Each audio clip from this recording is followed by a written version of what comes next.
Hello కానమోకు కథావచనం మోహనవచనం పరిజ్ఞాన హితభాండం నిత్య చదువరి శ్రోతలకు ఆహ్వానం నమస్కారం.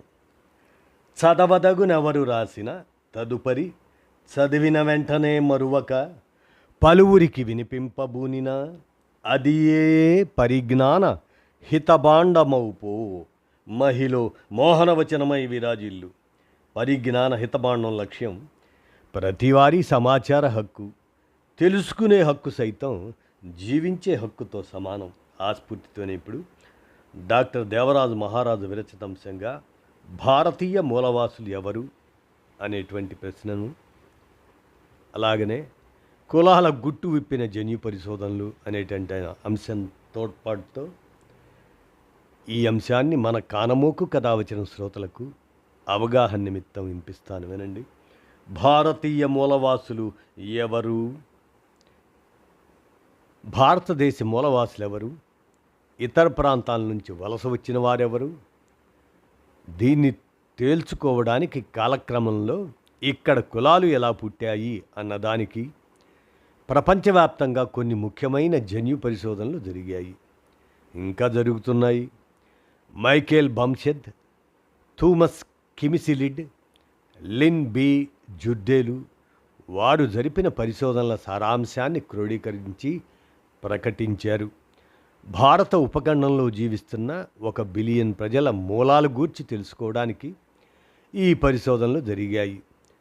ఇండో యూరోపియన్ భాష మాట్లాడేవారు కొందరు ఉత్తరాన పశ్చిమ దిశ నుంచి, అంటే యూరేషియా, యూరప్ ప్లస్ ఆసియా ఆ ప్రాంతాల నుంచి వలసలు వచ్చి ద్రావిడ భాషలు మాట్లాడే దక్షిణ భారతీయులతో కలిసి క్రమంగా హిందూ కుల వ్యవస్థకు పునాదులు వేశారని, అక్కడి మూలవాసుల్ని అణగదొక్కి దేవుళ్ల పేరుతో ధర్మ ప్రబోధాలు చేస్తూ వారిపై ఆధిపత్యం సాగించారని తేలింది.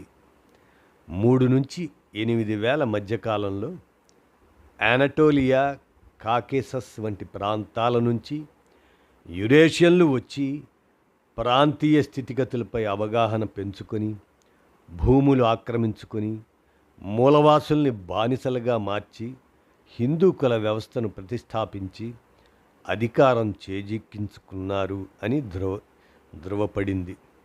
భారతీయులకు యూరోపియన్లతో ఆసియావాసులతో గల సంబంధాలు బయటపడటానికి జన్యు పరిశోధనలే శరణ్యమయ్యాయి. ఎంటీడిఎన్ఏ లేక వై క్రోమోజోమ్, డిఎన్ఏ లేక వై క్రోమోజోమ్,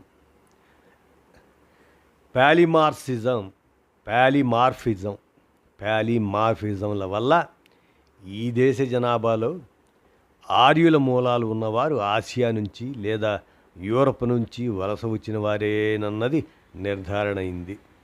యురేషియన్లు అంటే ఆర్యులు. ఈ దేశంలోకి వలసలు రావడానికైనా స్థిరపడటానికైనా నియోలిథిక్ యుగం చాలా కీలకమైంది. అలాగే ప్లీస్టోసీన్ ఆ యుగంలో జరిగిన వలసలు కూడా ముఖ్యమైనవే. బహుశా అప్పుడే ఆఫ్రికా నుంచి పశ్చిమాసియాకు, అక్కడి నుంచి దక్షిణ భారతదేశానికి వలసలు జరిగాయి. University of Utah, U T A H, America, Andhra university, భారత ప్రభుత్వ సహకారంతో పరిశోధనలు జరిగాయి. ఇంటి పేర్లు, పుట్టిన స్థలాలు, వారి వారి కులాలు, వర్ణాలు అన్నీ నమోదు చేయబడ్డాయి. వాటితో పాటు 8 మిల్లీలీటర్ల రక్తం, 5 తల వెంట్రుకలు కూడా డిఎన్ఏ పరీక్షల కోసం సేకరించడం జరిగింది. వృత్తులు, ఆర్థిక, సామాజిక స్థితిగతుల వివరాలు కూడా సేకరించడం జరిగింది. ఇందులో బ్రాహ్మణ, క్షత్రియ, వైశ్య మొదటి 3 స్థాయిల్లో ఉన్న వీరు 2 సార్లు జన్మమెత్తిన వారిగా భావిస్తారు. కాపులు, యాదవులు ఒకసారి జన్మనెత్తిన వారిగా భావిస్తారు. వీరు 4వ స్థానంలోని వారు. చివరికి పంచములు, అదే 5వ స్థానంలో ఉన్న వారిది చివరి స్థానం. వీరు అంటరాని వారిగా పరిగణింపబడ్డారు. ఆంధ్రప్రదేశ్లో తెలుగు మాతృభాషగా గల అన్ని కులాల నుంచి నమూనాలు సేకరించి ఆంధ్ర విశ్వవిద్యాలయంలో పరిశోధనలు జరిపి కృష్ణన్ రెడ్డి అనే పరిశోధకులు వారిరువురు 1994లో ఫలితాలు ప్రకటించారు. దీనికి మరింత బలాన్ని చేకూర్చే పరిశోధనలు మన Hyderabad centre for cell and molecular biology సిసిఎంబిలో జరిగాయి. భారతీయ మూలవాసులు ఎవరు అన్నది గ్రహించడానికి డాక్టర్ తంగరాజ్ స్వయంగా అండమాన్ నికోబార్ తెగల వారి డిఎన్ఏ సేకరించి అధ్యయనం చేసి విశ్లేషించారు. హర్యానాలో రాఖీ గార్హి అనే సింధు నాగరికతకి సంబంధించిన ప్రాంతం ఉంది. అక్కడ దొరికిన 60 అస్థిపంజరాల నుంచి ఒక పూర్తి జన్యుక్రమాన్ని పరిశోధకులు నిర్మించగలిగారు. ఇది అండమాన్ నికోబార్ తెగల జన్యుక్రమాన్ని పోలి ఉన్నది. అంటే హరప్పా ప్రజలకు అండమాన్ నికోబారుల్లో ప్రస్తుతం ఉన్న తెగల వారికి వాళ్ళెవరు హంటర్ గ్యాదరర్స్ దగ్గరి సంబంధాలు కనపడ్డాయి వారి మధ్య. వీరి పూర్వీకులే ఒకప్పటి హరప్పా వాసులు అన్నమాట. ఇరాన్, టర్కీల నుంచి 5000 ఏండ్ల క్రితం యూరప్ వైపు మాత్రమే కాకుండా ఆసియాలోని కొన్ని ప్రాంతాలకు కొందరు వలస వచ్చారని తేలిసింది. దాదాపు 1000 సంవత్సరాల క్రితం హరప్పా ప్రాంతంలో నివసించిన ఒక వ్యక్తి జన్యుక్రమాన్ని సిసిఎంబి ప్రధాన శాస్త్రవేత్త డాక్టర్ తంగరాజ్, అతని అనుసరులు, సహచరులు పునర్నిర్మించారు. అలాగే 524 మంది డిఎన్ఏను విశ్లేషించారు. కొన్ని వేల ఏండ్ల క్రితం జీవించిన ఇంతమంది వ్యక్తుల డిఎన్ఏ విశ్లేషించడం ఇదే ప్రథమం. హరప్పా ప్రాంతంలో 12,000 ఏండ్ల నుంచి 2,000 ఏండ్ల దాకా, అంటే ఇనుప యుగం వరకు జీవించి ఉన్న ప్రజల అవశేషాల నుంచి డిఎన్ఏ సేకరించగలిగారు. యురేషియన్లు అంటే సంచార జాతి ఆర్యులు, ఇక్కడి మూలవాసులు కాదు అని మైకేల్ బంసెద్ బృందం చెప్పిన విషయం, ఇక్కడ డాక్టర్ తంగరాజు బృందం చెప్పిన విషయం దాదాపు ఒకటే. నాణ్యానికి ఒకవైపు ఉన్న విషయం ఒకరు చెబితే మరొక వైపు ఉన్న విషయం మరొకరు చెప్పారు. దేశంలో అప్పటికే సుసంపన్నంగా ఉన్న సింధు, అదే హరప్పా నాగరికతను హింసోన్మాద సంచార జాతి ఆర్యులు ధ్వంసం చేశారు. అది అప్పటికి శాంతి నిలయంగా ఉండేది. చివరికి వారు సప్త సింధు ప్రాంతంలో నివాసాలు ఏర్పరచుకొని స్థిరపడి అనేక రకాల సాహిత్యం సృష్టించారు. దాని ప్రకారం బ్రహ్మ నుదుటించి పుట్టిన వారు బ్రాహ్మణులని, వారు మాత్రమే పూజలు చేయాలని, క్షత్రియులు రాజ్యాలు ఏలాలని, వైశ్యులు వ్యాపారాలు చేయాలని, శూద్రులు, అదే ప్రస్తుతం బీసీ, ఎస్సీ, ఎస్టీలు, ఈ 3 వర్గాల వారికి సేవలు చేస్తూ ఉండాలని రాసుకున్నారు. వర్ణాశ్రమ ధర్మాన్ని రక్షించడానికి మనుస్మృతిని సృష్టించుకున్నారు. శూద్రుల్ని బ్రాహ్మణులు దోచుకోవచ్చని చెప్పారు. దానికి న్యాయబద్ధతను కల్పించుకున్నారు. అందుకే ఇప్పటికీ బ్రాహ్మణుడు పూజా మంత్రాల్లో తప్పనిసరిగా స్వాహా అని అంటుంటాడు. అంటే నీ సంపద అంతా నాకు రాని అని కోరుకోవడం అన్నమాట. మన ఇంట్లో పూజ చేస్తూనే మన ఎదుటే మన సంపద అంతా తనకు దక్కాలని ఆ దేవుణ్ణి ప్రార్థిస్తున్నాడన్నమాట. అందుకే ఈ దేశంలో చెప్పులు కుట్టడం, డ్రైనేజీలు శుభ్రం చేయటం ఇలాంటి నీచమైన పనులు అయిపోయాయి. అవి నీచమైన పనులు అయిపోయాయి. ప్రజలకు ఉపయోగపడేవి, ప్రజల ఆరోగ్యం కాపాడే పనులు హీనంగా చూడబడుతున్నాయి. దేనికి పనికిరాని మూర్ఖత్వంలో ముంచే పెండాలు పెట్టడం, తద్దినాలకు మంత్రాలు చదవటం, ఇలా చాలా ఉన్నతమైన పనులుగా చలామణి అవుతున్నాయి. అవి సమాజానికి ఉపయోగపడేవేవో పడనివేవో ఆలోచించుకునే పని లేదా మనుషులుగా మనకు? ఆర్యులు సృష్టించిన ఈ బ్రాహ్మణీయ వ్యవస్థ చివరికి మూలవాసులైన బహుజనుల్ని అధికారానికి, ఆర్థిక సంపదకు దూరం చేసింది. విజ్ఞానానికి, సామాజిక హోదాకు దూరం చేసింది. బ్రాహ్మణీయ మనువాద వ్యవస్థ బంధాల్ని తెంచుకొని సమానత్వం కోసమని కొందరు ఇతర మతాల్లోకి మారిన మన మూలవాసుల్ని, బహుజనుల్ని ప్రస్తుతం విదేశీయులుగా ముద్ర వేస్తున్నారు. అంటే మన చేతితోనే మన కన్ను పొడుచుకునే ప్రయత్నం మనతోనే చేయిస్తున్నారన్నమాట. భారత రాజ్యాంగంలో మనువాద బ్రాహ్మణీయ వ్యవస్థను బద్దలు కొట్టి అణగారిన వర్గాలు ఆత్మగౌరవంతో బతకగలిగే ఏర్పాటు చేశారు. కానీ రాజ్యాంగంపై నమ్మకం లేని మనువాదులు ప్రస్తుతం ఈ దేశాన్ని పరిపాలిస్తూ ఉండటంతో సామాజిక న్యాయం అందని ద్రాక్షే అయింది.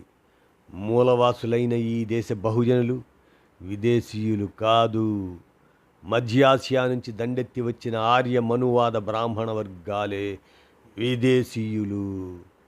వైజ్ఞానిక పరిశోధనలు ఈ విషయాన్నే బలపరిచాయి. సింధు నాగరికత చిహ్నాలు ఆదివాసుల్లో, గోండుల్లో ఇప్పటికీ కనిపిస్తాయి. అలాగే గిరిజనులు రావణుడిని, మహిషాసురుణ్ణి, నరకుణ్ణి తమ పూర్వీకులనుకొని పూజించటం ఉన్నది. బలిచక్రవర్తి రాజ్యం మళ్ళీ రావాలని కేరళలో ఓనం పండగ చేస్తారు. ఆర్యులు వచ్చేసి ఇక్కడ ఉన్న తెగలను చంపి దాని చుట్టూ కథలల్లి ఆ ఆదిమ జాతుల వారసుల్ని శూద్రులుగా, పంచములుగా వెలివేశారు. మన పూర్వీకుల చావుల్ని, పండగల్ని నమ్మించి మన చేతనే వారు మన పూర్వీకుల చావుల్ని, అవి పండగలని నమ్మించి మన చేతనే వారు అనుకున్న పండగల్ని చేయిస్తున్నారు. నిజం ఏదో తెలుసుకోవాలని అనుకోవడమే విశ్వాసం. ఆ విశ్వాసం ఎంత గట్టిపడితే అది అంత మూఢ విశ్వాసం అవుతుంది. మూఢ విశ్వాసాల్లోంచి బయటపడితేనే నిజాలు నిక్కచ్చిగా తెలుస్తాయి. ఉదాహరణకు నిత్య జీవితంలో జరిగిన కొన్ని సంఘటనలను చూద్దాం. బాబాసాహెబ్ అంబేద్కర్ ఒకసారి కావాలనే మదన్మోహన్ మాలవీయకు చేతితో నీళ్ళ గ్లాసు అందించారు. అతను ఆ గ్లాసు అందుకొని నీళ్లు తాగలేదు. ఆయన ఒక దళితుడి చేతితో నీళ్లు తాగుతానా అన్న అహంభావం ఆయనది. ఇటీవల సంఘటన మహబూబ్ నగర్ జిల్లా మద్దూరు మండలం పెదిరిపాడు జనరల్ స్థానం నుంచి ఒక దళితుడు సర్పంచ్గా ఎన్నికయ్యాడు. ప్రజాప్రతినిధిగా ఎన్నికైన అతని సర్పంచ్ కార్యాలయంలోనే నేల మీద కూర్చోబెట్టి మిగతా ఊరి పెద్దలు కుర్చీల్లో కూర్చున్నారు. సభ్య సమాజానికి ఇది సిగ్గుచేటు కాదా? ఆంధ్రప్రదేశ్లో దళిత మహిళా ఎమ్మెల్యేని వినాయకుడి మండపంలోకి రానివ్వలేదు. ఇలాంటి చేదు అనుభవాలు భారత రాష్ట్రపతి దంపతులకు కూడా ఎదురయ్యాయి. రాజస్థాన్లోని బ్రహ్మగుడిలోకి దళితులకు అనుమతి లేకపోవడం వల్ల కోవింద్ వారి దంపతులు బయట గుడిమెట్ల మీద పూజలు నిర్వహించుకున్నారు. బీజేపీ కూర్చోబెట్టిన రాష్ట్రపతి కదా ఆయన, వారికి వ్యతిరేకంగా ఎలా నడుచుకుంటారు, ఎలా ప్రవర్తిస్తారు? కులం పేరు చెప్పి కుళ్ళు పెంచగనేలా, కులము జోలి ఏల గుణమే చాలు, వాసన గల పువ్వు పరిమళించిన రీతి తెలివి రాణకెక్కు తెలుగు బిడ్డ అని అన్నారు తెలుగు కవి నార్ల చిరంజీవి. కులరహిత భారతీయ మానవ సమాజం రూపుదిద్దుకోవాలంటే తమిళనాడు మహిళ స్నేహ పార్థిబరాజా మనం ఆదర్శంగా తీసుకోవాలి. ఆమెను ఎంతో సంఘర్షించి కులమతాలు లేని తొలి భారతీయ మహిళగా ఆమె ప్రభుత్వం నుంచి సర్టిఫికెట్ తీసుకోగలిగారు. దేశాభిమానం నాకు కలదని ఒట్టి గొప్పలు చెప్పుకోకోయి, పూని ఏదైనా ఒక మేలు కూర్చి జనులకు చూపవోయ్ అని అన్నారు మహాకవి గురజాడ అప్పారావు. ఈ మాటే ప్రస్తుతం అధికారంలో ఉన్న ప్రభుత్వ పెద్దలకు ఎవరైనా చెబితే బాగుండును. చెప్పినా సరిగా అర్థం చేసుకొని స్పందించే గుణం అక్కడ ఉండాలి కదా. వాస్తవ పరిస్థితులను తెలియజేస్తూ ప్రధానికి ఉత్తరం రాసిన మేధావుల మీద రాజద్రోహం కేసు పెడితే ఇక ప్రజలు ఊరికే చూస్తూ ఊరుకుంటారా? కులం మతం వద్దనేది వాటి మీద అక్కస్తో కాదు, అందరం మనుషులమే కదా అన్న విశాల భావంతో, మనిషి పట్ల ఉన్న గౌరవంతో, ప్రేమతో అని అంటూ డాక్టర్ దేవరాజు మహారాజు భారతీయ మూలవాసులు ఎవరు అనే అంశాన్ని అందజేసిన మీదట సుప్రసిద్ధ సాహితీవేత్తగా, బయాలజీ ప్రొఫెసర్గా ఆయన భావ అంశాన్ని మన కానమూకు కథ వచ్చిన శ్రోతలకు మీ కానమూకు స్వరంలో వినిపించాను. విన్నారుగా. అవగాహన నిమిత్తం మీరే ఆలోచించండి. ధన్యవాదాలు.